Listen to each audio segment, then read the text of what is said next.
Sir, राष्ट्रवाद को एक ऐसा झुंझुना बना दिया गया है जिसका कॉपीराइट सिर्फ आरएसएस के पास है। बाकी हम आप सब एंटी नेशनल पाकिस्तान चले जाएं। अब क्यों पाकिस्तान जाएं पता नहीं, आपको तो जाना होता तो आपके पुरखे तभी चले गए होते 47 में। हमारा नाना नानी, हमारे दादा दादी, उन्होंने ये फैसला किया कि हम हिंदुस्तानी हैं, पाकिस्तान से हमारा कोई लेना देना नहीं। और वो उस हिंदुस्तान के उस हिस्से में रहते थे, पश्चिमी उत्तर प्रदेश, जो पंजाब से मिला हुआ था। हरियाणा तो आज बना है, तो पंजाब था। बहुत प्रेशर था पूरे एरिया में, बड़ी वायलेंस थी, बड़ा खतरा था, बड़ा डर था। लेकिन उसके बावजूद उन्होंने आपको हिंदुस्तान से जोड़ के रखा। आज जो आप सर्टिफिकेट बांटते हैं, उस वक्त राष्ट्रवाद की बात कौन करता था? उस वक्त राष्ट्रवाद की बात वो करते थे जो मिलजुल के सारे देशवासियों को धर्म से हटकर, जाति से, धर्म से, भाषा से, सबसे हटकर, संप्रदायवाद से दूर एक राष्ट्र की और राष्ट्रवाद की कल्पना करते थे। धर्म केंद्रित राष्ट्र नहीं बन सकता, उसमें संस्कृति, भाषा और बहुत सारे फैक्टर्स हैं जो इंपॉर्टेंट होते हैं। जो बांग्लादेश बनने में हुए, दोनों मुसलमान रहे, उसके बावजूद अलग हो गए। क्योंकि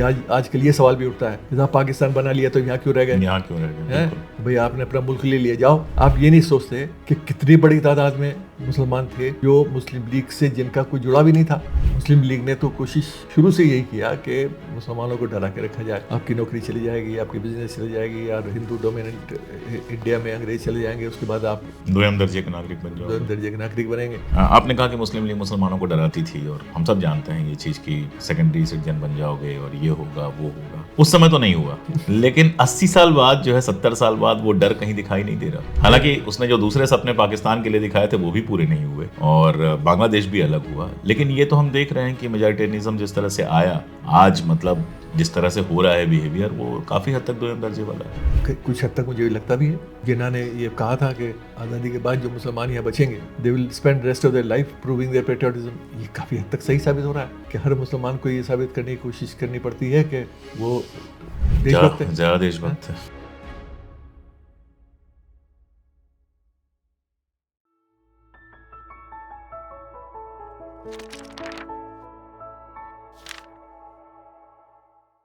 नमस्कार, मैं अशोक कुमार पांडे और स्वागत है आपका टीसीएच पर। क्रेडिबल किताब की आज की कड़ी में हम बात कर रहे हैं प्रोफेसर एस इरफान हबीब से। सर, बहुत शुक्रिया आने के लिए। थैंक यू सो मच, बहुत बहुत धन्यवाद। वैसे तो डॉक्टर साहब को जाना जाता है भगत सिंह पर पायनियर काम करने के लिए। भगत सिंह की डायरी सबसे पहले प्रकाश में लेके आना हो, या भगत सिंह पे एक के बाद एक शानदार किताबें डॉक्टर साहब ने लिखी हैं। लेकिन पिछले दिनों एक जबरदस्त काम आपने किया नेशनलिज्म पे।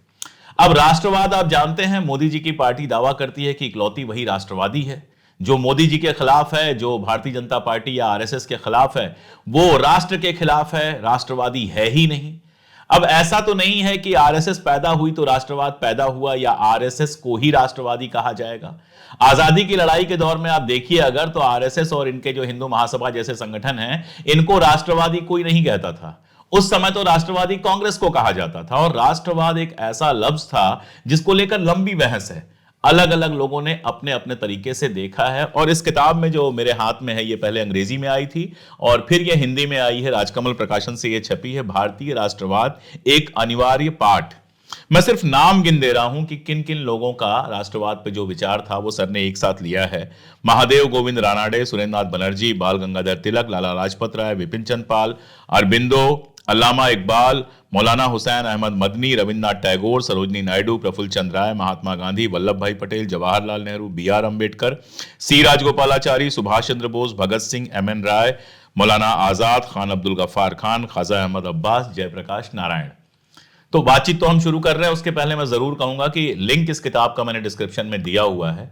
आप अमेजन से, फ्लिपकार्ट से, जहां भी चाहें, इस किताब को उनके लिए पढ़ना बहुत जरूरी है जिनको ये लगता है कि अकेला आरएसएस ही राष्ट्रवादी नहीं है, जो समझना चाहते हैं कि राष्ट्रवाद है क्या।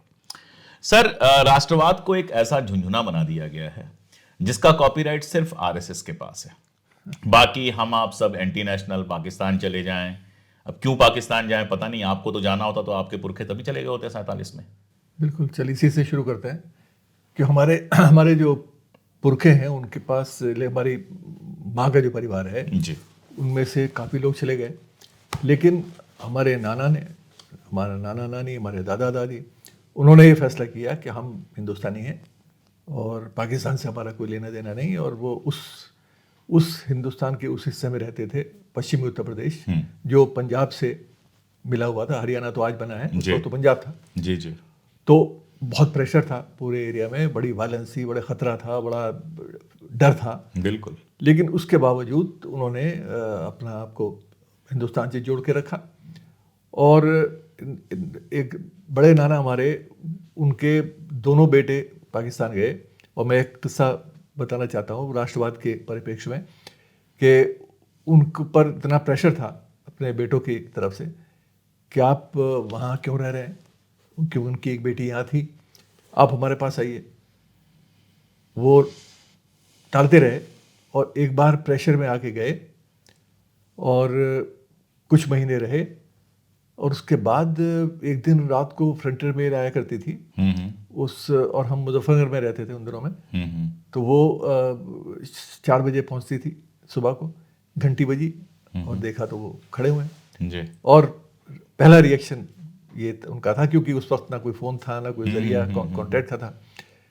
उन्होंने कहा कि भाई बहुत हो गया और पाकिस्तान मेरा घर नहीं हो सकता, हिंदुस्तान मेरा घर है, जो मैंने फैसला किया था मैं उस पर अटल हूँ। उस वक्त उनकी उम्र 80s में थी और वो फिर 101 साल में उनका इंतकाल हुआ। तो बाकी वक्त यहाँ गुजारा। तो एक ये जो मोहब्बत मुल्क से थी, जिसमें उसको आप राष्ट्रवाद कह दीजिए, उसको आप किसी नाम से भी पुकार लें, लेकिन अपने मुल्क से जुड़ाव, अपने मुल्क को से अपने आप को आइडेंटिफाई करना, ये एक बड़ा सवाल था और एक फैसला था जो उन्होंने किया कि हिंदुस्तान मेरा मुल्क है और पाकिस्तान से मेरा कोई किसी तरह का कोई जुड़ाव हो ही नहीं सकता। तो आज जो लोग बार बार पाकिस्तान भेजते हैं लोगों को, और the drop of a hat, मतलब आप कुछ भी कह दीजिए। तब तो मुसलमानों को ही भेज रहे थे, अब तो हमें भी भेजते हैं। अब तो उनको भेजते हैं जो जिनका कोई मतलब न धर्म आधारित राष्ट्रवाद भी नहीं रहा। अब तो उनकी अपनी विचारधारा आधारित है, जो उससे आप सहमत हैं तो ठीक है, वो हिंदुस्तानी है, वरना देशद्रोही है। बिल्कुल। बात यह है कि ये लोग जो आज राष्ट्रवाद का सर्टिफिकेट बांटते हैं, पहली बात तो इन लोगों के राष्ट्रवाद का, क्यों अगर हम राष्ट्रवाद की बात करें तो हमारा जो राष्ट्रवाद है वो एंटी कॉलोनियल राष्ट्रवाद है। उपनिवेशवाद, अंग्रेजों के खिलाफ, उपनिवेशवाद के खिलाफ जो संघर्ष हुआ, उस संघर्ष से ये राष्ट्रवाद पैदा हुआ। और एक बड़ा मॉडर्न कैटेगरी है, यूरोप से इंपोर्टेड है। जर्मनी और इटली के यूनिफिकेशन से बिस्मार्क और काउंट काबोर, गरिबाल्डी, उन्होंने सब शुरू किया। और वो फिर एक दूसरी किस्म का राष्ट्रवाद था, उसको नस्ल से जुड़ा हुआ इनका राष्ट्रवाद था। उन्होंने उसी राष्ट्रवाद को हमने यहाँ पर इस्तेमाल किया। हमारे बहुत सारे जो लीडर्स हैं, जैसे बाल गंगाधर तिलक, वो धर्म आधारित राष्ट्रवाद की बात वो करते थे, लेकिन वो आज के जो धर्म आधारित राष्ट्रवाद है उससे बिल्कुल अलग है। वो मैंने इस किताब में कोशिश की बताने की। उन्होंने साफ तौर से कहा कि ये आज का राष्ट्रवाद है, ये असल में बड़ा मॉडर्न है। और लाजपत राय को कंट्रीब्यूट किया, लाल बाल पाल जिनकी हम बात करते हैं, उन तीनों में भी क्या डिफरेंस है। लाजपत राय ने कई अपने लेखों में लिखा कि साहब, हमारा भारत जो है उसका राष्ट्रवाद तो, राष्ट्र और राष्ट्रवाद की परिकल्पना तो सदियों पुरानी है। तो वो तिलक से थोड़ा डिसएग्री करते, हिंदू महासभा में चले भी गए, महासभा में भी गए। भगत सिंह ने उस पर रिएक्शन भी अपना दिया था। तो ये जो राष्ट्रवाद की बात आज होती है, तो वो इन लोगों को इस बात का एहसास होना चाहिए कि जब राष्ट्रवाद जन्म ले रहा था देश में, उस वक्त आप कहाँ थे। आज जो आप सर्टिफिकेट बांटते हैं, उस वक्त राष्ट्रवाद की बात कौन करता था? जो आज़ादी की लड़ाई लड़ रहे थे। उस वक्त राष्ट्रवाद की बात वो करते थे जो मिलजुल के सारे देशवासियों को धर्म से हटकर, जाति से, धर्म से, भाषा से, सबसे हटकर, संप्रदायवाद से दूर एक राष्ट्र की और राष्ट्रवाद की कल्पना करते थे जी। जिसको कंपोजिट नेशनलिज्म कहते हैं अंग्रेजी में। और उसमें धर्म कहीं नहीं आता है। तो हमारे जितने भी राष्ट्रवादी नेता हैं जो कांग्रेस से जुड़े थे उस वक्त, और मैं बार बार ये कहता हूँ जब भी बात होती है कि आज का जो कांग्रेस पार्टी है उससे जोड़ के ना देखें। आज की कांग्रेस पार्टी में बहुत सी अच्छाइयाँ हो सकती हैं जो पार्टी वाले हैं, लेकिन आज की कांग्रेस पार्टी का स्वरूप बिल्कुल अलग है। वो उस वक्त की जो कांग्रेस पार्टी थी वो देश में आज़ादी के संघर्ष के लड़ने वाली एक मेन स्ट्रीम बॉडी थी। बिल्कुल। ये नहीं कि कांग्रेस के बाहर लोग नहीं लड़ रहे थे, बहुत सारे और क्रांतिकारी थे हमारे, भगत उनके सिंह बारे थे, में हमने बिल्कुल। बात करते ही हैं, मैंने खुद भी लिखा है। लेकिन कांग्रेस एक फाइटिंग मशीन थी, पॉलिटिकल मशीन, जिससे मेजॉरिटी का हिंदुस्तानी जो है वो जुड़ा हुआ था। जी। अब इन सब लोगों ने, उसमें गांधी और पटेल और नेहरू, मौलाना आज़ाद और बहुत सारे लोग नीचे तक, लाजपत राय और तिलक वगैरह, इन सब लोगों ने एक राष्ट्रवाद की कल्पना की जिसमें सबको जोड़ने की बात हुई, जो एक्सक्लूसिव नहीं था, जो विभाजित करने वाला नहीं था, जो विविधताओं को समेटने वाला था, जो होमोजेनिटी की बात नहीं करता था, जो हेट्रोजेनिटी की बात करता था। जिसको यूनिटी इन डाइवर्सिटी, विविधता में एकता कहा गया बाद में। क्योंकि उस वक्त हमारी जो यूनिटी इन डाइवर्सिटी की बात है, जो हम बार बार करते हैं, आज वो यूनिटी इन डाइवर्सिटी जो स्ट्रेंथ हुआ करती थी हमारी, आज वो हमारी वीकनेस मानी जाती है। वो लोग जो आज राष्ट्रवाद की परिभाषा दे रहे हैं अपनी तरफ से, वो इस विविधता को कमजोरी मानते हैं, क्योंकि वो मेजॉरिटेरियन नेशनलिज्म की बात करते हैं, वो धर्म आधारित राष्ट्रवाद की बात करते हैं। जो हमारा जो विरासत है वो राष्ट्रवाद उसमें नहीं है, बिल्कुल। अच्छा, एक बहस इसमें बड़ी मजेदार है, मैं चाह रहा था कि उस पर थोड़ी बात की जाए, फिर हम लोग आगे बढ़ेंगे। अल्लामा इकबाल और मौलाना हुसैन अहमद मदनी की, असल में मैं कहूँ तो सबसे मेरे लिए नया और इंटरेस्टिंग यही था। बाकी ज़्यादातर लेख यहाँ वहाँ कैसे भी पढ़े थे मैंने, लेकिन ये मेरे लिए बिल्कुल नया था कि मुस्लिम समाज के भीतर जो ये बहस थी, ये बहस केवल दो इंटेलेक्चुअल्स की तो थी नहीं, बिल्कुल नहीं, कि मुसलमान जो है वो एक ऐसे मुल्क का हिस्सा हो सकते हैं जिसमें दूसरे धर्म के लोग भी रहते हैं, और वो एक अल्लामा इकबाल का कि नहीं, सिर्फ मुस्लिम ही मिलकर एक मुल्क बना सकते हैं। वो वाली बहस मैं चाहूँगा थोड़ा समझाएं, क्योंकि वो भी बहुत इंपॉर्टेंट है आज के लिए। देखिए, ये मौलाना हुसैन अहमद मदनी एक दारुल उलूम देवबंद से जुड़े थे जी। आज दारुल उलूम की जो बात होती है, तो आज जब आप दारुल उलूम की बात करते हैं तो एक बड़ा अजीब सा एक इंस्टीट्यूशन की बात सामने आती है, जो रोज़ फतवे इशू करता है, जो लोग रोज़ाना कुछ ऐसी बातें करता है जो बहुत ही हास्यास्पद है, जो आज की जो समाज है, प्रोग्रेसिव समाज है, मॉडर्न समाज है, उससे मेल नहीं खाता। लेकिन उस समय का जो दारुल उलूम था, उसमें ये कोशिश की गई हुसैन अहमद मदनी जैसे लोगों के द्वारा, और उससे पहले मौलाना महमूद हसन थे, उससे पहले और लोग थे, जिन्होंने जो उपनिवेशवाद था, जो हिंदुस्तान के अलावा और मुस्लिम देशों को भी और नॉन मुस्लिम देशों को भी अपने चंगुल में जिसने लिया हुआ था, उस एंटी इंपीरियलिस्ट सेंटिमेंट को मजबूत किया जाए।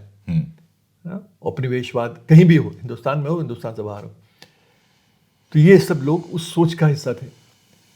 जब ये लोग उस सोच का हिस्सा बने, तब उनको लगा कि देश में हम इस उपनिवेशवाद की लड़ाई को सिर्फ मुसलमानों को जोड़कर नहीं लड़ सकते। बिल्कुल 80% 85% जो नॉन मुस्लिम पॉपुलेशन है, उसके साथ आपको जोड़ना पड़ेगा अपने आप को, तभी आप उस उपनिवेशवाद से लड़ पाएंगे, के चंगुल से देश को छुड़ा सकते हैं। तो ये इन लोगों की ब्रॉडली, मतलब तफसील में मैं नहीं जाऊंगा, उतना वक्त नहीं है। तफसील में तो किताब में है ही। हाँ, तो वो तफसील किताब में है ही। तो उस पर इन लोगों ने इस बात को आगे बढ़ाया। मौलाना आज़ाद जैसे लोग इसमें शामिल हुए, दारुल उलूम का हिस्सा कभी नहीं थे, लेकिन उस सोच का हिस्सा थे जो साझी राष्ट्रवाद की बात करता, सबको साथ लेकर चलना, इंडिविजुअल नेशनलिज्म की बात करता, सबको साथ चलने की बात करता। मौलाना आज़ाद का अपना ओरिजिन जो है, जो उनकी अपनी विचारधारा है, शुरू में अल-हिलाल से पहले 1910, 11, 12, 13, 14 तक, उस वक्त तक वो इस्लाम की बात करते हैं, जिहाद की बात भी करते हैं। जिहाद ये वायलेंट जिहाद नहीं, जिहाद मतलब एक संघर्ष, अपने आप से संघर्ष, अंग्रेज़ों के खिलाफ संघर्ष, ये सब उसमें बात होती थी। कांग्रेस पार्टी में वो जब तक शामिल नहीं हुए थे, लेकिन उन्होंने इस मौलाना हुसैन अहमद मदनी के जो राष्ट्रवाद है, मैं मौलाना आज़ाद की बात बाद में करूंगा, लेकिन वो इस वक्त जिक्र आ गया। मौलाना आज़ाद पे अभी हाल में सर की एक बहुत अच्छी किताब आई, और जल्दी ही हम लोग उस पर भी बात करेंगे। बहुत ज़रूरी है उसको भी समझना, और मौलाना आज़ाद पे बात करना भी उतना ही ज़रूरी है। तो वो उस पर हुसैन अहमद मदनी ने 1938 में एक लेख लिखा, जिसको मुत्तहदा कौमियत उर्दू में कहा गया, कॉम्पोजिट नेशनलिज्म अंग्रेजी में उसका नाम दिया गया, और वो एक बुकलेट की फॉर्म में छपा। उस पर एक डिबेट अल्लामा इकबाल के साथ उनकी होती है जिसमें अल्लामा इकबाल क्योंकि एक बड़ा नाम है, उस वक्त भी और आज भी है, उस वक्त भी था, एक शायर, एक फिलोसोफर, एक ट्रेंड फिलोसोफर, जर्मनी से ट्रेंड फिलोसोफर पीएचडी के साथ, और ऑलमोस्ट पॉलिटिशियन, और फिर पॉलिटिशियन। तो उसमें उन्होंने कहा कि भाई ये तो राष्ट्रवाद की बात क्या हो रही है, ये तो गैर इस्लामी है। इस्लाम तो टेरिटोरियल नेशनलिज्म की बात ही नहीं करता। ऐसा नेशनलिज्म जो सीमाओं में सीमित कर दिया जाए, क्योंकि इस्लाम जो है वो एक कॉस्मोपॉलिटन रिलीजन है जो फैला हुआ है पूरी दुनिया में, तो उसको आप कैसे बांध सकते हो टेरिटरीज में? तो ये कंसेप्ट ही गैर इस्लामी है। तो जिसको उन्होंने क्वेश्चन किया कि ये सब पॉसिबल ही नहीं है, ऐसा होता ही नहीं। और मैंने अपनी किताब में, मौलाना आज़ाद वाली में भी और इसमें भी मैंने जिक्र किया इंट्रोडक्शन में, कि अगर ये बात सच है तो 50 से ज़्यादा मुल्क मुसलमानों के क्यों है? सही बात है भाई, अगर एक ही था, अरब मुल्क भी बटे हुए हैं, बिल्कुल, और रोज लड़ रहे हैं आपस में, रोज लड़ रहे हैं। तो राष्ट्रवाद जो है, जो देश से जुड़ाव है उन लोगों का, वो मजहब से ऊपर है। बिल्कुल, सब मुसलमान होने के बावजूद बटे हुए हैं। कई बार तो देश के भीतर कबीले ज्यादा बड़े हैं देशों से। बिल्कुल। तो और फिर आगे आप देखें अपने 1970s में जब बांग्लादेश बनता है तो सब पता चल वो फिर गलत साबित होती है बात कि धर्म केंद्रित राष्ट्र नहीं बन सकता। बिल्कुल, उसमें संस्कृति, भाषा और बहुत सारे फैक्टर्स हैं जो इम्पोर्टेंट होते हैं, जो बांग्लादेश बनने में हुए। दोनों मुसलमान रहे, उसके बावजूद अलग हो गए। बिल्कुल, जो मौलाना आज़ाद ने अपने लेखों में कहा भी था जी कि धर्म के आधार पर राष्ट्र नहीं बन सकता। तो ये जो डिबेट है, ये बहुत इम्पोर्टेंट डिबेट थी उस समय, और कोशिश ये की गई थी कि भाई मुसलमानों को इकट्ठा रखा जाए, कांग्रेस के साथ जुड़े, और बड़ी तादाद में मुसलमान कांग्रेस से जुड़े। और मैं इस चीज़ को इसलिए बार बार उठाता हूँ क्योंकि आजकल ये सवाल भी उठता है कि साहब पाकिस्तान बना लिया तो यहाँ क्यों रह गए? तो भाई आपने अपना मुल्क ले लिया, जाओ। आप ये नहीं सोचते कि कितनी बड़ी तादाद में मुसलमान थे जो मुस्लिम लीग से जिनका कोई जुड़ा भी नहीं था, जो मुस्लिम लीग के ना सपोर्टर थे, ना मुस्लिम लीग को इलेक्शंस में वोट करते थे। अच्छा, ये भी एक सवाल उठाते हैं लोग कि साहब मुस्लिम लीग तो बहुत सारी कॉन्स्टिट्यूंसी जो मुस्लिम थी वो जीत लेती थी। ये नहीं देखते कि फ्रेंचाइज क्या थी, कौन वोट दे सकता था, किन लोगों को वोट देने का अधिकार था, जमींदारों को, पैसे वालों को, बिल्कुल ना, गरीब को तो था ही नहीं। बिल्कुल, एक जुलाहा, एक अंसारी, एक कुरैशी, एक मोमिन बिरादरी का मुसलमान, वो तो उसको तो अधिकार नहीं था वोट का, तो वो तो वोट देता ही नहीं था। वो सब दारुल उलूम से जुड़ा था मेजॉरिटी। आज पश्चिमी उत्तर प्रदेश में जहाँ विभाजन का सबसे ज़्यादा इम्पैक्ट हुआ है, आज भी आप देखिए डेमोग्राफी देखें, 26% पॉपुलेशन मुसलमानों की है, 26%, विच इज ह्यूज। क्यों है? इतने सारे लोग क्यों रह गए? क्योंकि नहीं गए। और मैंने ये कई बार कोशिश की अपने अंसारी बिरादरी के दोस्तों के साथ बातचीत करके पूछा कि उनके परिवार में बहुत ही कम लोग ऐसे परिवार मिलेंगे जो विभाजित हैं। कोई पाकिस्तान गया ही नहीं, पूरा का पूरा परिवार, कुनबा ही यहीं पे है, सब यहीं है। और कोई सो कॉल्ड अशराफ, सैयद, एक मुश्किल से एक इक्का दुक्का परिवार होगा जो डिवाइडेड नहीं है, सब डिवाइडेड है। तो ये जो पूरा दारुल उलूम का इम्पैक्ट है, जिसको हम नज़रअंदाज करते हैं, जिसको हम देखते नहीं, आज के दारुल उलूम से जोड़ते हैं। इतिहास में पीछे जाके देखें, हालात अलग थे, बिल्कुल, सियासत अलग थी, ज़रूरतें अलग थी, सोच अलग थी, जो बाद में बदली। लेकिन उस वक्त जो है वो दारुल उलूम जैसे संस्थानों ने बड़ा प्रोग्रेसिव रोल प्ले किया। इस बात को अंडरलाइन किया जाए, राष्ट्रवाद को परिभाषित किया। जो उस वक्त के हिंदू राष्ट्रवाद की बात करने वाले लोग उस वक्त भी तो थे ना, बिल्कुल थे, तब से तो चल रहा है। और मुस्लिम लीग दोनों से डिसएग्री करते थे। और मौलाना ने तो ये कहा है कि मुझे आश्चर्य होता है कि मुस्लिम लीग का जो सेपरेटिस्ट डिमांड है उसको तो मैं समझ सकता हूँ। इस्लामी राष्ट्रवाद की बात करते हैं, इस्लाम के नाम पर करते हैं कि उनको अपना मुल्क चाहिए धर्म के नाम पर। लेकिन जो हिंदू राष्ट्रवाद की बात कर रहे हैं उनको क्या तकलीफ है? वो तो ऐसे ही यहाँ बहुमत में है, वो तो यहाँ बहुमत में है। उनको तो हमारे मेन स्ट्रीम जो राष्ट्रवाद है उसके साथ जोड़ना चाहिए। बिल्कुल, वो हिंदू राष्ट्रवाद की बात करके मुस्लिम राष्ट्रवाद को बढ़ावा क्यों देना चाहते हैं?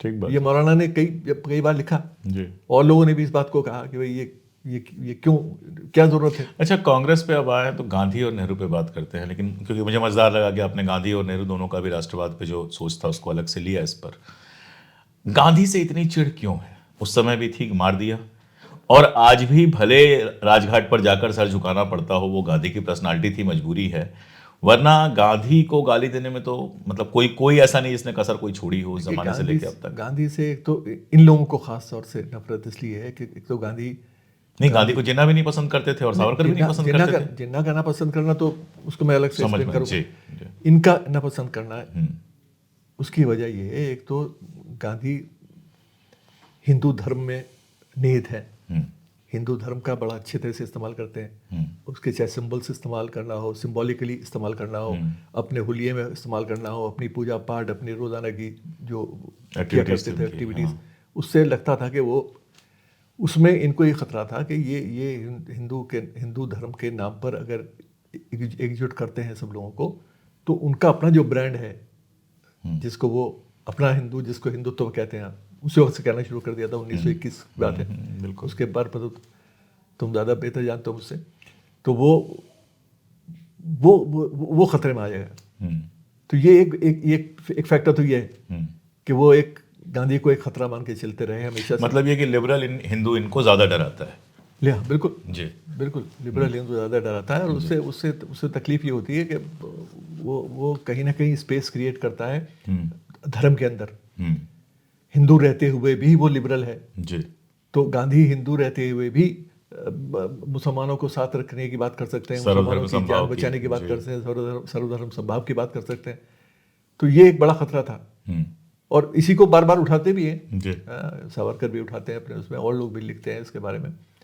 नेहरू तो उस तरह के नहीं थे, मतलब पूजा पाठ उतना ज्यादा नहीं करते थे, हिंदू थे, हिंदू रीति रिवाज निभाते थे, लेकिन काफी मॉडर्न थे, अंग्रेजी बोलते थे और बाहर से पढ़ के आए थे। बाहर से तो गांधी भी आए थे, लेकिन नेहरू मतलब मॉडर्निस्ट ज्यादा थे वो। तो उनसे क्या दिक्कत थी? नेहरू से खतरा है दूसरे लेवल पर। नेहरू से खतरा है कि नेहरू एक मॉडर्निस्ट, जैसे आपने कहा कि मॉडर्न आदमी है, मॉडर्न सोच है, और नौजवानों में एक बहुत बड़ी एक क्रेज थी बनाई हुई थी। वो भगत सिंह वाला बताइएगा बाद में। हाँ, सुभाष चंद्र बोस के साथ ये भी कहना जरूरी है आज के हिंदुस्तान में कि सुभाष चंद्र बोस और नेहरू का इंडिपेंडेंस लीग बनाना, दोनों ने मिलके पूरे नौजवानों को जोड़ा 1920s में, जिसको अब सुभाष चंद्र बोस से आईएनए को जोड़ देते हैं अकेले।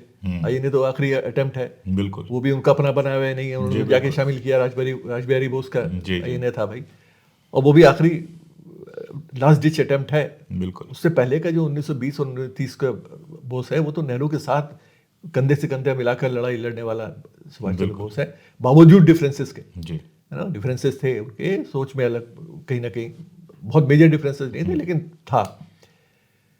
और गांधी के साथ भी वो 1938-39 तक रहे, बावजूद डिफरेंसेस के। इज्जत सम्मान उनका आखिर तक रहा, बना रहा। तो नेहरू के साथ खतरा इन लोगों को ये था कि नेहरू अगर पावरफुल होते हैं, मजबूत होते हैं, तो वो, अब जैसे एक मिसाल हमारे अक्षय मुकुल की जो किताब है गीता प्रेस, जी, उसमें आप पढ़िए तो उसमें जिक्र आपको मिलेगा कि हनुमान प्रसाद पोद्दार कल्याण निकालते थे, और उस मैगजीन में जो सनातनी हिंदुओं को सही रास्ते पर लाने के लिए थी, महिलाओं को सनातनी हिंदू जो समाज है उससे अवगत कराया जाए, उसकी सारी उद्देश्य ये था। लेकिन वो बड़ा पॉलिटिकल मैगजीन रहा, बड़े पॉलिटिकल इश्यूज उसमें छपते थे। हनुमान प्रसाद पोद्दार बड़े पावरफुल आदमी थे और बड़े सब लोगों से कांटेक्ट थे। उन्होंने मुंशी प्रेमचंद जैसे आदमी से भी लिखवाया, जबकि वो मुंशी प्रेमचंद को मैं कभी सांप्रदायिक मान नहीं सकता हूँ। गांधी से लिखवाया, एक बार नहीं 2 बार शायद, और नेहरू के पास 3 बार गए। नेहरू ने नहीं लिखा, और नेहरू ने कहा कि मैं उस प्लेटफॉर्म पर अपने आप को देखना नहीं चाहूंगा जिसकी विचारधारा से मेरा कोई लेना देना नहीं है। यहाँ रोक के मैं आपको एक और घटना याद दिला दूं, इटली वाली। हाँ, मतलब सुभाष बाबू तो गए ही थे हिटलर से मिलने, वो तो टाइम लेके गए थे। बापू गए तो मुसोलिनी से मिला है, लेकिन नेहरू ना कभी मुसोलिनी से मिले, ना कभी हिटलर तो छोड़िए उससे किसी ऑफिसर से भी ढंग से नहीं मिले। नेहरू का जो पूरा संघर्ष है वो तो हमारी आज़ादी से पहले, वो पूरी जो एंटी फासिस्ट लीग है उसमें यूरोप में जाके भाषण करते थे, स्पेन में फ्रैंको के स्पेन में, खिलाफ जो फ्रैंको के खड़े थे, खिलाफ। बिल्कुल। तो नेहरू का तो एक इमेज बड़ा अलग था। वो मतलब he was a true statesman even in those time, pre independence time. Yes. तो नेहरू से तो कोई तुलना इन लोगों को, मतलब क्या बताएं, कैसे कर पाते हैं और कैसे हिम्मत भी करते हैं। तो नेहरू से तो खतरा एक ब्रॉड लेवल पर था। ये सब जो हम बात कर रहे हैं, ये सब नेहरू के खतरे ही हैं। बिल्कुल। नेहरू का जो प्रोफाइल है वो भी डराता था इनको, बिल्कुल। क्योंकि नेहरू का प्रोफाइल आज़ादी से पहले भी इतना बड़ा था कि ये उसके आसपास भी नहीं आ सकते थे कहीं। बिल्कुल। तो ये एक एंटी नेहरूवियन सेंटिमेंट को जिंदा रखना इनके लिए ज़रूरी था उस 1930s से और आखिर वक्त तक और आज तक। ये भी मजेदार है ना कि इन लोगों को सबसे ज्यादा प्रॉब्लम नेहरू और गांधी से थी, और जिन्ना को सबसे ज्यादा प्रॉब्लम मौलाना साहब से थी। हाँ, तो भाई मौलाना साहब के साथ तो ये था ना कि मौलाना तो उन लोगों में है जिन्होंने ये कोशिश किया मुसलमानों को बताने की कि भाई मुस्लिम लीग के साथ आपका हित नहीं जुड़ा है। हाँ? और कांग्रेस जो है वो सिर्फ हिंदुओं की पार्टी नहीं है। बिल्कुल। और मुस्लिम लीग ने तो कोशिश शुरू से यही किया कि मुसलमानों को डरा के रखा जाए, आपकी नौकरी चली जाएगी, आपकी बिजनेस चली जाएगी, यार हिंदू डोमिनेंट इंडिया में अंग्रेज चले जाएंगे, उसके बाद आप हिंदुओं के दोयम दर्जे के नागरिक बन जाओगे, दर्जे के नागरिक बनेंगे। तो ये एक पूरे कैंपेन का हिस्सा रहा है। मुस्लिम लीग की आप जितनी भी स्पीचेस पढ़ लीजिए उन लोगों की, और जो भी राइटिंग्स है, जिन्हों ने खुद तो बहुत ही कम लिखा है, कोई ना कुछ आपको मिलेगा ही नहीं, कोई किताब मिलेगी ना, कोई लेख बहुत बड़े मिलेंगे, लेकिन जो भी भाषण वो दिया करते थे, स्पीचेस वगैरह, उनमें यही एक डर था। मौलाना के साथ इशू ये था कि कांग्रेस पार्टी ने मौलाना को 1940 में रामगढ़ में अध्यक्ष बनाया। 1940 में मुस्लिम लीग ने पार्टीशन का प्रस्ताव पास किया। उसी वक्त ये मुसलमान यहाँ पे अध्यक्ष बन गए। तो ये एक बड़ा चैलेंज हुआ उस वक्त जो भाषा इस्तेमाल की। ये जानबूझ के हुआ था या जानबूझ के? कांग्रेस ने तो एक स्ट्रेटजी की तरह से किया ही था, मतलब वो तो था ही, क्योंकि हालांकि मौलाना तो पहले भी अध्यक्ष रह चुके थे, सबसे यंग एज में बने थे। 23 में 35 साल की उम्र में बने, आज तक भी कोई नहीं बना उस उम्र में। और 20 में तो कांग्रेस ज्वाइन किया है, 23 में अध्यक्ष बने। और अध्यक्ष भी बने उस समय ऐसे वक्त पर जब कांग्रेस बड़ी परेशानियों में थी, बिल्कुल डिवाइड होने वाली थी, और सब लोगों को जोड़ पाने में सफल रहे। CR दास के बहुत क्लोज थे, और सुभाष चंद्र बोस और मौलाना आजाद दोनों CR दास के चेले अपने आप को मानते थे। दोनों मानते थे। तो ये जो एक इशू है, ये एक बड़ा इम्पोर्टेंट इशू था मुस्लिम लीग के, क्योंकि वो एक चैलेंज था। मौलाना आजाद की शख्सियत और उनका जो पूरा कैंपेन था कांग्रेस के प्लेटफॉर्म से, वो एक मेजर चैलेंज था मुस्लिम लीग के लिए। और मैं ये बार बार कहता हूँ कि ये गलतफहमी है मुस्लिम लीग की, और ये जानबूझ के फैलाई गई कि मौलाना आज़ाद अकेले शो बॉय की तरह से कांग्रेस पार्टी में हैं। ऐसा नहीं था। बिल्कुल बड़ी तादाद में लीडर थे मुसलमान उस पीरियड में। सफुद्दीन किचलू थे। 1940 में अल्लाह बख्श समरू, जो सिंध के प्राइम मिनिस्टर कहा जाता था, दोनों में प्रीमियर खान अब्दुल गफ्फार खान। नहीं, 1940 के अंदर 1940 में दिल्ली में एक जी आपने बताया आज़ाद हिंद कॉन्फ्रेंस ऑर्गेनाइज की गई थी जी, और वो मुस्लिम लीग के उस रेजोल्यूशन को काउंटर करने के लिए अलग अलग रिपोर्ट्स ये कहती हैं कि 75,000 से लेके 1 लाख तक मुसलमान इकट्ठे हुए मुस्लिम लीग के खिलाफ, और ओपनली एंटी मुस्लिम लीग नारे लगाए गए, भाषण हुए सारे, उस वक्त सारे मौजूद हैं, रिकॉर्ड है सारा आर्काइव्स में, आप किताबों में देख लीजिए।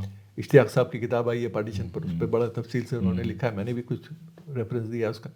तो ये जो पीरियड है उसमें ये सब लोग इकट्ठा हुए, और मुस्लिम लीग ने मौलाना आज़ाद को टारगेट करने की, जो आपने सवाल पूछा, टारगेट इसलिए किया कि वो दिखाना चाहते थे कि इस मौलाना आज़ाद के अलावा सारा मुसलमान हमारे साथ है, जबकि ऐसा कभी नहीं था। जबकि ऐसा नहीं था। बड़ी तादाद में एंटी पार्टीशन सबसे बड़ा नाम तो खान साहब का ही था, खान अब्दुल गफ्फार खान तो है। बिल्कुल नहीं, यहाँ भी थे इस इलाके में, मतलब अगर उधर की बात कर रहे हैं, आप पाकिस्तान के अंदर की बात कर रहे हैं, जो आज पाकिस्तान के अंदर में भी ये रहा, और वो तो बड़े ही never reconciled to the idea of partition. Punjab के जो प्राइम मिनिस्टर उस समय थे वो तो वहाँ भी पाकिस्तान बनने के बाद भी जेल में रहे बरसों। बिल्कुल। तो वो तो मतलब खान अब्दुल गफ्फार खान का व्यक्तित्व तो बिल्कुल ही अलग था। और मतलब आज अच्छा, एक थोड़ा उल्टा सवाल पूछ लेता हूँ। जी आपने कहा कि मुस्लिम लीग मुसलमानों को डराती थी, और हम सब जानते हैं ये चीज़ कि सेकेंडरी सिटीजन बन जाओगे और ये होगा वो होगा। उस समय तो नहीं हुआ, लेकिन 80 साल बाद जो है, 70 साल बाद वो डर कहीं दिखाई नहीं दे रहा। हालांकि उसने जो दूसरे सपने पाकिस्तान के लिए दिखाए थे वो भी पूरे नहीं हुए, और बांग्लादेश भी अलग हुआ। लेकिन ये तो हम देख रहे हैं कि मेजॉरिटेरियनिज्म जिस तरह से आया आज, मतलब जिस तरह से हो रहा है बिहेवियर, वो काफ़ी हद तक दोयम दर्जे वाला है। ये सवाल अक्सर मुझसे पूछते हैं लोग कि साहब ये जो डर मुस्लिम लीग का था वो डर तो सही साबित हो रहा है। कुछ हद तक मुझे लगता भी है, क्योंकि जो कहा जाता था कि भाई जिन्ना ने ये कहा था कि आज़ादी के बाद जो मुसलमान यहाँ बचेंगे हिंदुस्तान में, they will spend rest of their life proving their patriotism, बाकी जिंदगी खुद को देशभक्त साबित करते रहो। देशभक्त साबित करने में गुजर जाएगी। तो ये काफ़ी हद तक सही साबित हो रहा है कि हर मुसलमान को ये साबित करने की कोशिश करनी पड़ती है कि वो देशभक्त है, ज़्यादा देशभक्त है, जबकि ज़रूरत नहीं है। कुछ उसको कुछ बढ़ा चढ़ा के करने की कोशिश करते हैं जिसकी ज़रूरत नहीं। लेकिन ये फैक्ट है कि ऐसे हालात हमारे देश में बने। लेकिन मुझे नहीं लगता है कि हम हमारा जो फैसला है, जो हमारे देश के उन लोगों का जो सोच हमें विरासत में मिली, वो एक्चुअली नाकाफ़ी रही और उसमें कुछ कमियां थी। ज़रूर रही होंगी कुछ कमियां, लेकिन मुझे नहीं लगता कि हम उससे कहीं उसमें हमें कुछ नुकसान हुआ है। मेरे लिए ये जो भी कुछ हो रहा है ये पासिंग फेज़ है। मैं इसको राइट विंग अपसर्च पूरी दुनिया में है उसका हिस्सा मान के देखता हूँ, क्योंकि आज हमारा हिंदुस्तान सिर्फ इस नफ़रत की जो राजनीति है उसको नहीं झेल रहा है। आप यूरोप के मुल्कों में जाइए, अमेरिका देख लीजिए, बिल्कुल हर जगह नस्ल के नाम पर, धर्म के नाम पर, कहीं कुछ, सब जगह हो रहा है। तो मैं समझता हूँ कि हम उसी तरह के एक स्टेज से गुजर रहे हैं, और हमारा जो देश है उसका साइज़ और उसकी डाइवर्सिटी हमारी स्ट्रेंथ है। और अभी भी हमारे हिंदुस्तान का एक बहुत बड़ा हिस्सा है जो बिल्कुल इस राजनीति से अनभिज्ञ है, बिल्कुल, जहाँ कुछ छुआ भी नहीं गया। वो इन सब चीज़ों को बराबरी से लड़ रहा है, बराबरी से लड़ रहे हैं और बिल्कुल दूसरे तरह की ज़िंदगी जीते हैं। और आप भी अगर आप जाके केरला में, तमिलनाडु में कहीं आप जाके रहिए ना, एक हफ्ता तो आपको पता भी नहीं चलेगा कि उसी हिंदुस्तान में है जो जिस हिंदुस्तान में आप, इनफैक्ट मुंबई में भी नहीं, भले इनकी सरकार हो, मुंबई में भी पता नहीं चलेगा आपको। तो ये ऐसा है कि बावजूद इसके कि ये हालात बहुत अच्छे नहीं हैं, मुझे फिर भी उम्मीद है कि हम एक वक्त आएगा कि अच्छा, एक पर्सनल सी बात, जब मैं इसका समर्पण पढ़ रहा था तो मुस्कुराया था। आपने आखिरी लाइन आपा के लिए लिखी है और उसमें लिखा है कि उतना नेशनलिस्ट मैंने किसी को नहीं देखा। हाँ, वो उसका रीज़न ये है कि एक तो वो पहली बात तो she is a Nehruvian, perfect, और वो बिल्कुल मतलब वो बड़ी पैशनेट नेहरूवियन है। एस्थेटिक सेंस में भी नेहरू से लगता है उन्होंने बहुत सीखा है। दूसरी बात ये कि मैं नहीं समझता हूँ कि मतलब मैं आई कैन चैलेंज कि बहुत सारे हिंदू अपने धर्म को उतना अच्छा तरह नहीं समझते जितना वो समझती है। और अपने ऑफिस में भी उनकी जो लड़कियां हैं, बहुत सारी काम करती हैं, इतना बड़ा स्टाफ, वो सब बहुत सारे सवाल पूछने आते हैं धर्म के बारे में। तो मतलब कहने का ये है कि वो इस चीज़ से, और वो बिलीविंग मुस्लिम है, मेरी तरह नहीं है, मैं तो प्रैक्टिसिंग भी नहीं हूँ, वो तो प्रैक्टिसिंग है, लेकिन उसके बावजूद धर्म अपनी जगह है और बाकी धर्मों का सम्मान अपनी जगह है। अच्छा, ये बात जो आपने कही है ना, इस पर मेरा एक सवाल है। मैं सोच रहा था कि अलग से बात करेंगे, लेकिन पूछ ही लेता हूँ। देखिए, Jinnah non believer, Savarkar non believer. Savarkar ईश्वर को नहीं मानते थे, सावरकर कोई ज़्यादा धार्मिक नहीं थे, ये सबको जानना चाहिए, और जिन्ना को तो जानते हैं लोग, जिन्ना का तो प्रचार किया गया है। गांधी बिलीवर, मौलाना साहब बिलीवर। गांधी और मौलाना जो हैं वो सर्वधर्म समभाव के साथ खड़े होते हैं, वो पक्के सेकुलर की तरह सामने आते हैं। जिन्ना और सावरकर, जिनका अपने अपने धर्म में कोई खास विश्वास नहीं था, वो पक्के सांप्रदायिक की तरह नजर आते हैं। ये कॉन्ट्रडिक्शन कभी आपने समझने की कोशिश की? देखिए, मैं इसमें बहुत साफ तौर से, जब भी लोग ये सवाल मतलब तुमने पहली बार नहीं उठाया, ये लोग बहुत सवाल उठाते हैं कि भाई ये क्या है, लेकिन धार्मिक विश्वास या धार्मिक होना और सांप्रदायिक होना दो अलग चीजें, ये दो अलग चीज़ें हैं। बिल्कुल, ये बिल्कुल अलग चीज़ें हैं। दूसरी चीज़, धर्म को राजनीति में इस्तेमाल करना, धर्म को एक शक्ति परीक्षण के लिए, अपने आप को मजबूत करने के लिए इस्तेमाल करना। अब वो चाहे धर्म देश को बांटने के लिए हो या और किसी उद्देश्य से हो, वो आप कुछ लोग उसका कर सकते हैं जो लोगों ने किया। अब उसके लिए धार्मिक होने की जरूरत नहीं है। सावरकर ने ओपनली तुम किताब ही लिखी है, सब कुछ जो मतलब गाय की पूजा का मजाक उड़ाया, तो मजाक बनाया। और आज मतलब मुझे तो ताज्जुब होता है कि जो लोग सावरकर के सम्मान आज करते हैं वो लोग पढ़ते क्यों नहीं? पहले पढ़ लें। और हिंदी में आपने किताब लिखी है, हिंदी वाले हिंदी में पढ़ सकते हैं, अब अंग्रेजी में भी आ गई है किताब, वो अंग्रेजी वाले पढ़ सकते हैं। और वो भी अरुण शौरी ने लिखी है, जो कभी उनके बड़े करीबी थे। इसलिए मैंने उस पर एक कमेंट भी किया था कि भाई वो उनसे आ गई है तो मोहर लग गई। बिल्कुल। वे अशोक पांडे तो चलो दुश्मनों में शामिल हैं आपके, भाई तो आपके अपने हैं। बिल्कुल। तो वो लोग नहीं करेंगे, क्योंकि ये लोग हैं, ये इनका धर्म से कोई लेना देना नहीं है। इनका धर्म जो है राजनीति है। अगर धर्म से लेना देना होता सर, तो अभी मुक्तेश्वरानंद के मीम बन रहे हैं, उनको मौलाना बना दिया गया, जबकि वो तो शंकराचार्य है। तो धर्म से क्या लेना देना इनका? तो ये जो भी व्यक्ति उनके अपने सोच से एग्री नहीं करता, वो दुश्मन है। देशद्रोही भी हो सकता है, दुश्मन भी हो सकता है, धर्म विरोधी भी हो सकता है। तो वही है, तो सबके खिलाफ उसी तरह का सेंटिमेंट इस्तेमाल होता है। तो पूरा जो राष्ट्रवाद है, उस राष्ट्रवाद इन्हीं सब जो विचार हैं उन्हीं पर आधारित है। सर आखिरी सवाल, आपने जाहिर तौर पे केवल कलेक्ट तो किया नहीं है, बहुत सारा रिसर्च करना होगा। कई लोगों को लगता है कि इस तरह के कलेक्शन तो 4 किताबों से कॉपी करके लेकिन मैं जानता हूँ एज ए राइटर, कोई एक बंदा ऐसा आपको इनमें मिला जिसने आपको चौंकाया? क्योंकि हम कितना भी पढ़ लें, बहुत सारी चीजें नहीं जानते, तभी तो रिसर्च करते हैं। नहीं, एक तो बिपिन चंद्र पाल, बिपिन चंद्र पाल की जो इसमें राइटिंग्स हैं, जो मैंने पहले नहीं पढ़ी थी। तिलक के बारे में हम पढ़ चुके हैं, अपने राष्ट्रीय आंदोलन पे काम किया, भगत सिंह को भी जानते हैं, बोस वगैरह, नेहरू, गांधी, सबको पढ़ा जाता है। बिपिन चंद्र पाल को मैंने नहीं पढ़ा। बिपिन चंद्र पाल कहते हैं इसके अंदर जो आज के हमारे हिंदुस्तान है, जो जिस तरह की सवाल आज उठाए जाते हैं, बिपिन चंद्र पाल ने लिखा कि हमारे देश में मुसलमान आए इन्वेडर्स की तरह से, और आने के बाद उन्होंने हमारे देश में राज किया, यहाँ देश में आके अपना साम्राज्य स्थापित किया, लेकिन उन्होंने हमारी संस्कृति में, हमारे धर्म में कोई हस्तक्षेप नहीं किया।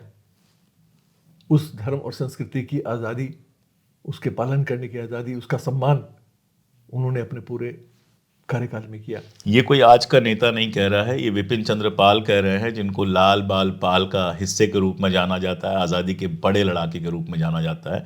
प्लीज़ ज़रा गौर से सुनिए इसको। अच्छा, दूसरे लाल बाल पाल में जो दूसरे बाल हैं, बाल गंगाधर तिलक, उन्होंने 1916 में लखनऊ कांग्रेस जो थी ना, 1916 में उन्होंने एक भाषण दिया अहमदनगर में। हाँ, तिकोना वाला। हाँ, दो भाषण उन्होंने दिए, 2 पार्ट में। और उसमें वो कहते हैं, बहुत सारी चीज़ें हैं उसके अंदर, लेकिन वो जो हमारे आज जिसका इस्तेमाल हमें आज ज़रूरी है करना, याद रखना ज़रूरी है, वो कहते हैं कि भाई हमारे देश में एलियन कौन है, गैर कौन है, बाहरी कौन है? बाहरी हमारे देश में वो है जो देश हित की बात नहीं करता। मैं मुसलमानों को एलियन नहीं मानता, क्योंकि मुसलमान हमारे देश में आए और यहाँ रहे, और वो देश हित में ही वो अपना सारा जीवन व्यतीत करते हैं। वो जाते होंगे कि कहीं और मेरे साथ मंदिर में पूजा करने ना जाते हों, मैं जो खाना खाता हूँ वो खाना ना खाते हों, मैं चाहे उनके परिवार में एक दूसरे के साथ शादी ना करते हों, लेकिन मैं उनको एलियन नहीं कह सकता। क्योंकि उनका हित हमारे देश के हित से जुड़ा है। और उसी क्रम में सर, लखनऊ जो मैं याद कर रहा था, लखनऊ कांग्रेस, जो लखनऊ पैक्ट हुआ था मुस्लिम लीग का और इनका कांग्रेस का, जो जिसमें बड़ा रोल था तिलक का, उसके बाद जब सवाल उठाए गए तो उन्होंने कहा था कि अभी अंग्रेजों से हमारी लड़ाई जो है वो ट्रायंगुलर है। एक कोने पे मुसलमान है, एक कोने पे हम हैं, और एक कोने पे अंग्रेज है। हम दोनों अगर मिल जाएंगे तो ये लड़ाई सीधी हो जाएगी, और लड़ाई तभी जीती जा सकती है जब सीधी लड़ाई होगी। ये तिलक का कहा हुआ है। बिल्कुल बिल्कुल बिल्कुल। तो ये सब चीज़ें हैं जो आज अब बड़ी बड़ी बातें आप करते हैं, लेकिन ये नहीं सोचते कि भाई ये लोग, इनकी अपनी सोच क्या थी। सिर्फ उन लोगों का नाम लेने से तो बात नहीं बनती। वो लोग तो विरासत छोड़ के गए। बिल्कुल, विरासत अपने लेखों में, अपनी किताबों में अगर आप पढ़ सकते हैं तो आप पढ़िए। अगर नहीं पढ़ सकते हैं तो उसका तो कोई इलाज नहीं, क्योंकि ये सब लोग विचारक थे, बिल्कुल, जो लिखते थे। आज के नेताओं की तरह नहीं थे कि दिन में कुछ और पार्टी, शाम को कुछ और पार्टी, जो दूसरों का लिखा हुआ भी नहीं पढ़ते। जी बिल्कुल, मैंने खुद लिखना तो छोड़िए, दूसरों का लिखा हुआ भी नहीं पढ़ते। तो ये लोग तो सब लिखते थे, चाहे उसमें तिलक हो, बिपिन चंद्र पाल हो, लाजपत राय हो। लाजपत राय ने तो बहुत लिखा है जी, और एजुकेशन पे उनका बड़ा कमाल का काम लिखा है। सुभाष चंद्र बोस हो, बिल्कुल, और आपके मौलाना आजाद हो, गांधी तो लिखते ही थे। नेहरू ने तो खैर, नेहरू तो स्कॉलर ही है, कमाल के scholar, he is more of a scholar. बिल्कुल। इवन भगत सिंह आप सोचिए उन हालात में, और मुझे लगता है ये खत्म भगत सिंह से किया जाए, क्योंकि ऐसे इरफान हबीब से बात हो और भगत सिंह का जिक्र ना आए तो मजा नहीं आएगा। बिल्कुल, जो व्यक्ति 23 साल की उम्र में इतना कुछ कर गया, इतना कुछ दे गया, हम उसको सिर्फ शहीद की तरह याद करते हैं। एक्टिव ईयर 7 साल थे मेरे ख्याल से, कुल मिला के 6 या 7 साल मिले उनको। 14-15 साल की उम्र में आ गए थे पॉलिटिक्स में।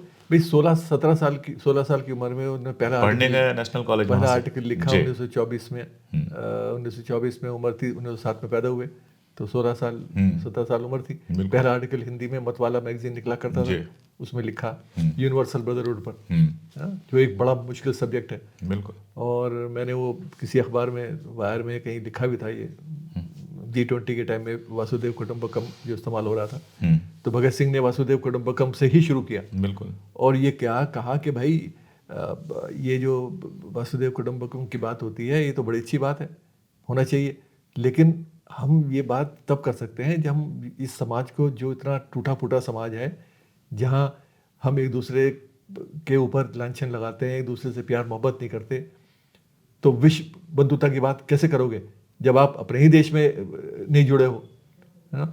हम जब अपने मुल्क में अजनबी ढूंढते हैं, we find strangers within our own country, तो जब तक हम ये बंद नहीं करेंगे तब तक विश्व बंधुता की बात करना बेकार है, बेवकूफ़ी है।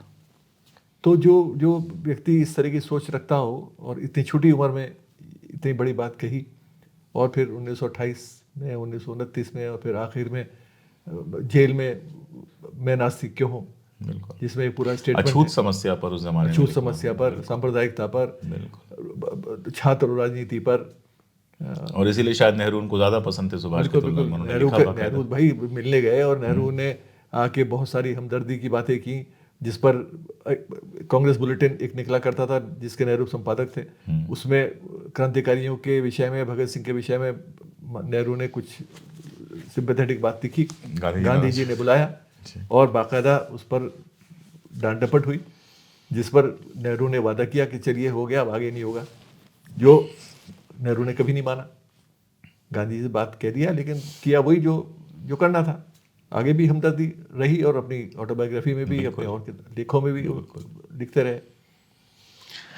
तो मैं हमेशा कहता हूं कि सुनना कभी पढ़ने का विकल्प नहीं हो सकता। सुनने का अपना मजा है, उम्मीद है कि आप लोगों को सुनने में मजा आया होगा, लेकिन इस किताब को मैं स्पेशली रिकमेंड कर रहा हूं। आराम से आपको अमेजन पे मिल जाएगी, फ्लिपकार्ट पे मिल जाएगी, राजकमल अंसारी रोड पे उनकी दुकान है, उनका ऑफिस है, वहां से मिल जाएगी, और किसी भी ढंग की किताब की दुकान पर भी ये किताब मिल जाएगी। मेरा मानना है कि इस किताब को आज के वक्त में पढ़ना बेहद ज़रूरी इसलिए भी है क्योंकि दिन रात व्हाट्सएप, ट्विटर पे जवाब देना, बहस करने से सिर्फ बात बनने वाली नहीं है। अपने अंदर की समझ को मजबूत करना बहुत ज़रूरी है, क्योंकि ये लड़ाई भी एक दिन की नहीं है, पासिंग फेज है। मैं भी मानता हूं कि हिंदुस्तान हमेशा ऐसा नहीं रह सकता, हिंदुस्तान करवट लेगा, बदलेगा, लेकिन फिर ऐसी चीज़ें आएंगी। इसलिए ज़रूरी है कि हम खुद भी पढ़ें, आने वाली पीढ़ियों को पढ़ाएं, उनको बताएं कि आज़ादी की लड़ाई के दौरान जो आइडिया ऑफ इंडिया बना था वो कैसा था। वो कोई केवल गांधी और नेहरू का नहीं था। ये भी समझ एक गड़बड़ है कि केवल गांधी और नेहरू ने कोई आइडिया ऑफ इंडिया बना दिया। दक्षिण से लेके उत्तर तक, पश्चिम से लेके पूरब तक, मैंने कश्मीर पर काम किया है, तो मैं जानता हूं कश्मीर में कितने सारे लोग थे जो कंपोजिट कल्चर के बारे में बात कर रहे थे। जहां केवल 4% हिंदू थे, वहां कंपोजिट कल्चर की बात करना बहुत जरूरी नहीं था, लेकिन वहां भी कंपोजिट कल्चर के लोग बात कर रहे थे। और कैसे मिला जुला एक हिंदुस्तान बना था और क्यों उसको बनाए रखना जरूरी है, ये सब अगर वाकई ढंग से समझना चाहते हैं तो पढ़ने की भी थोड़ी सी आदत डालिए। किताबों से आपका परिचय कराने के लिए हमने ये शो शुरू किया है। हर संडे दोपहर 2 बजे किसी एक किताब और उसके ऑथर पर हम बात करते हैं। जुड़े रहिए हमसे, देखिए इस तरह के वीडियोस और अपने दोस्तों तक भी पहुंचाइए। सर आप आए, बहुत बहुत शुक्रिया। Thank you sir.